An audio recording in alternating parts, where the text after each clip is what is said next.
ఒరే కదలకురా వీపు రుద్దని. మరి నువ్వు రుద్దుతూ అంటే నాకు చక్కిలి గింతలుగా ఉంది నాన్న. నాన్న నువ్వు కొత్త పంచి కొనుక్కోరాదు, చూడిది ఎలా తిరిగిపోయిందో. కన్నబిడ్డలకు కట్టుకోవడానికి సరిపడా బట్టలు ఇవ్వలేను నేను. నా కొత్త బట్టల గురించి ఏం ఆలోచించనమ్మా.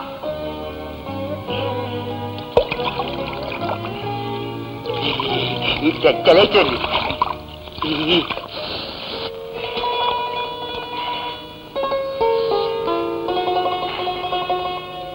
వెళ్ళి బట్టలు వేసుకో.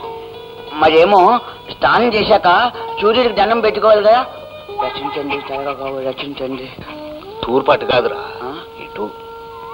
రచించండి చల్లగా కాబోడు. ఈ చెక్కలేము నిన్ను పోతాయ స్నానం చేసి బట్టలనే మార్చుకోకుండా తడికాలతో ఇంట్లోకి తగలడ్డావా? మీనాక్షి పొద్దున్నే ఏమిటే వాడితో నీ గోల. చూసారా మీ సుపుత్రుడు చేసిన పని. ఇప్పుడే ఇల్లంతా శుభ్రపరచడం లేదు, తడికాలతో తగలడ్డాడండి. పోనీలే, వాడు వెర్రిబాగుడని నీకు తెలుసుగా, కావాలని విసిగిస్తాడా? వెర్రిబాగులాడయ్యి వీడు నన్ను మంచిళ్ళనే తాగనివ్వడలేదు. తెలివిగల్లవాడైతే ఇది సవతి తల్లని నా పీకకు తాడేసేవాడు. వాడు నిన్ను తల్లి అనుకుంటున్నాడు, నువ్వు మాత్రం వాడికి సవతి తల్లిని అనుకుంటున్నావు. అంతే అంతే. నాన్న కాఫీ. కాఫీ.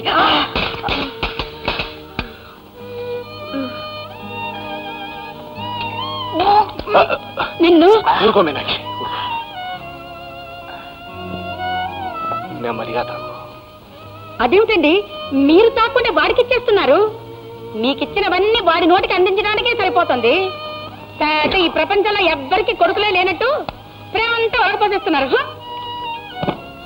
అమ్మా సుశీల, వస్తున్నానా? టైం అయింది, బయలుదేరుతానమ్మా.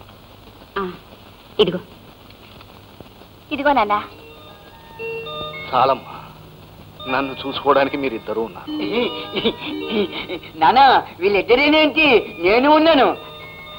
ఇదిగో చెప్పులు. కాళ్ళకు వేసుకునే చెప్పులు ఎత్తున పెట్టుకోకూడదురా. నీ చెప్పులేగా. పిచ్చి తండ్రి. సంసారం అంటే పిల్లల మీద ప్రేమ ఒలకపోయడం ఎత్తుకోవడం కాదండి, పెళ్ళాం బాధ కూడా. చూడండి ఈ ఓటుకుండతో నీళ్లు తీసుకొస్తుంటే నాకే సిగ్గేస్తుంది. సాయంకాలం మీరు వచ్చేటప్పుడు కొత్త కుండ తీసుకురావాలి. నానా డబ్బులు.